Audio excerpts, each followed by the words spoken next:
Hello everyone, स्वागत है आप सभी का आईएफएएस में।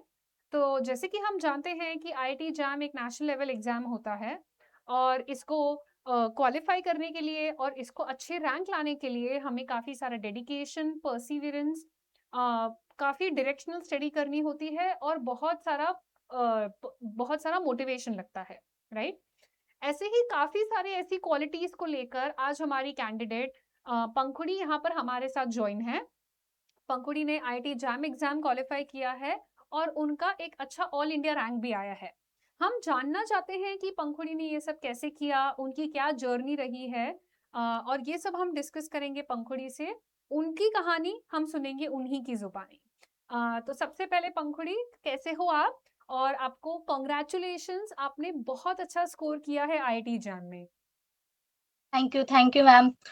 मेरे लिए भी बहुत बड़ी बात है ये।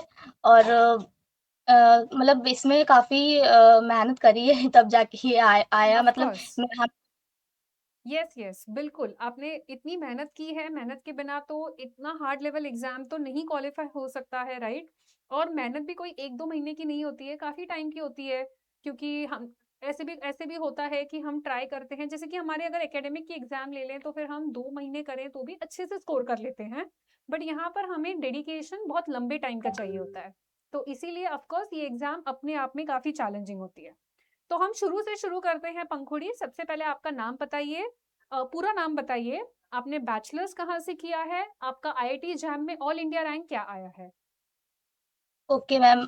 First of all my name is Pankhuri Verma and I मतलब मेरा बीएससी जो हुआ था वो Pandit Tirthinath college, PPN college, parade, Kanpur से है। और मेरा बीएससी 1 साल पहले ही खत्म हो गया था, पर मेरा ड्रॉप ईयर था, बट मैंने एमएससी में एडमिशन ले लिया था। मतलब बैक प्लान के लिए कि अगर मेरा ना हुआ मतलब जैम में, तो इसलिए मैं यहीं से एमएससी कर लूँगी। पर मेरी मेहनत की वज़ह से थोड़ा हो गया, पर फिर भी थोड़े कुछ मार्क्स की वज़ह से शायद मुझे मेरी रैंक और भी अच्छी आ सकती थी, पर नहीं आई। वो तो एक सैटिस्फैक्शन हमेशा ही कम ही रहेगा किसी के लिए भी। और बिल्कुल। और बस यही था मेरा। आपकी ऑल इंडिया रैंक एक बार हाईलाइट कर देंगे? ऑल इंडिया रैंक 678 है। बहुत बढ़िया। तो मैं ये पूछना चाहूंगी, जैसे कि आपने इस एग्जाम की पढ़ाई शुरू की थी, तो कैसे किया था? कब आपने सोचा था कि अब तो मुझे बस इस एग्जाम के ऊपर ही ध्यान देना है, मुझे इसकी पढ़ाई शुरू करनी है? एक तो ये सवाल है। और आपने जब शुरू किया था तो आपने किस तरीके से इसकी स्ट्रैटेजी बनाई थी? चाहो सिलेबस को लेके आपकी स्ट्रैटेजी हो, चाहो पढ़ाई को लेके आपकी स्ट्रैटेजी हो, इसके बारे में थोड़ा बताइए। जी, मेरा बीएससी मतलब बीएससी फर्स्ट ईयर में ऐसा तो कोई जैम का प्लान नहीं था, बट मेरा जो बीएससी का सिलेबस था, बीएससी फर्स्ट ईयर का चाहे बीएससी सेकंड ईयर का, मेरा सिलेबस मतलब जितनी मतलब बुक्स थी मैंने बुक प्रॉपर्ली पढ़ी थी। मतलब जो मेरा यूनिवर्सिटी का एग्ज़ाम होता था वो मैंने अच्छे से दिया था। और मतलब जो यूनिवर्सिटी का सिलेबस होता था वो तो अच्छे से तैयार ही था। फिर थर्ड ईयर में टीचरों ने कुछ बताया कि ऐसा-ऐसा कुछ एग्ज़ाम होता है, इससे आप आईआईटी में एडमिशन ले सकते हो। तो फिर मैंने वो देखा और उसके सिलेबस के अकॉर्डिंग अपना यूट्यूब से प्रिपरेशन वगैरह चालू करी, तो मुझे पता चला कि हाँ, मैं कर सकती हूँ। और फिर मैंने प्रीवियस ईयर कुछ क्वेश्चन देखे तो मुझसे सॉल्व हो रहे थे, तो इससे थोड़ा कॉन्फिडेंस आया। फिर इसी तरीके से मेरी जर्नी रही है। बहुत बढ़िया। लाइक जैसे पता चलता है ना, एग्जाम तो एक बार तो एक्साइटमेंट होती है, पर उस एक्साइटमेंट को, उस डेडिकेशन को कॉन्स्टेंटली रख पाना, ये बहुत बड़ी बात होती है अपने आप में। मुझे और कुछ जानना है, जैसे कि आपने कुछ मॉक टेस्ट दिए होंगे या आपने कुछ ऐसी टेस्ट दी होगी या आपने मेन एग्जाम के टाइम पे जब आपने एग्जाम दी होगी तो आपने कुछ चीजें माइंड में रखी होगी कि मैं एग्जाम को किस तरीके से सॉल्व करूंगी, यानी कि मैं क्या पहले अटेम्प्ट करूंगी, क्या चीजों का नहीं करूंगी ताकि मेरे नेगेटिव मार्क्स कम से कम आ सके। तो आपकी ओवरऑल एग्जाम को लेके क्या स्ट्रैटेजी थी, आप उसके बारे में कुछ बताइए।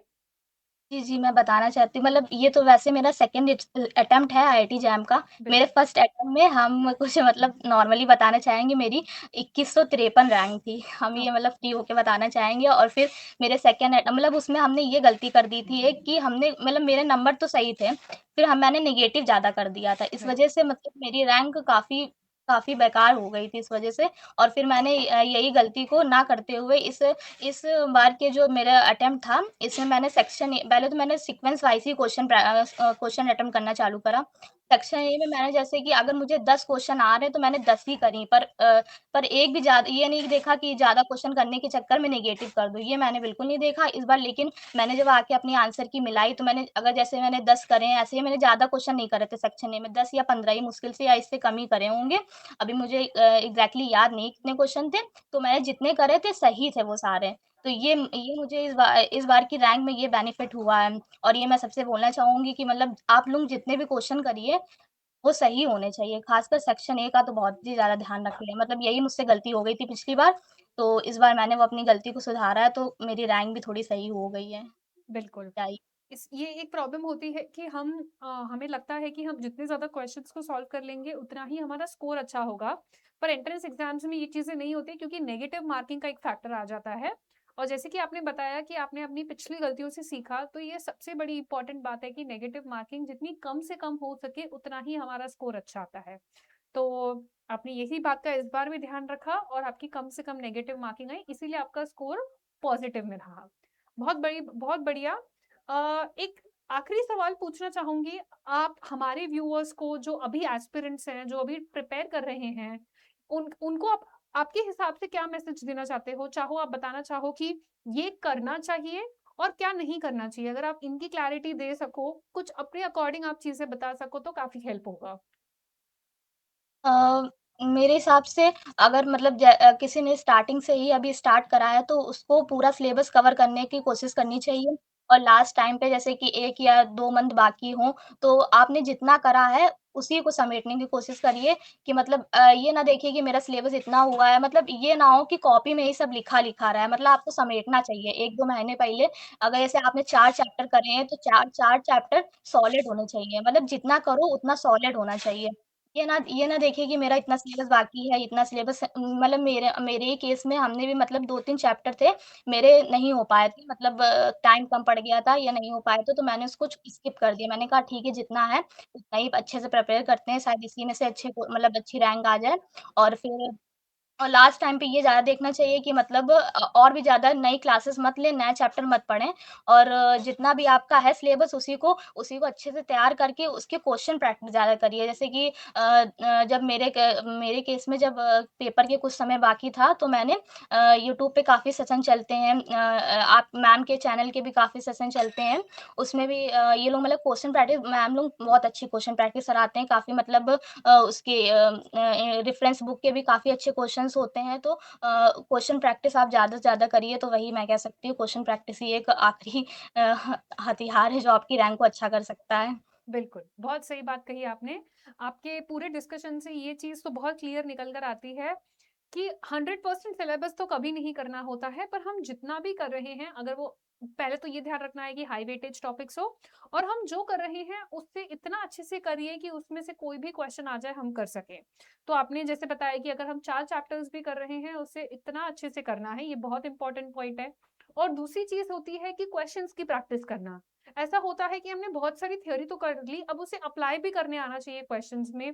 कई बार हम नए क्वेश्चंस को देख के भी डर जाते हैं, तो हम जितनी क्वेश्चंस की प्रैक्टिस करते रहेंगे, उतना ही हमारे लिए फ़ायदा होगा। हम कैसे क्वेश्चन को टैकल करना है, उसको सीखते हैं प्रैक्टिस करके।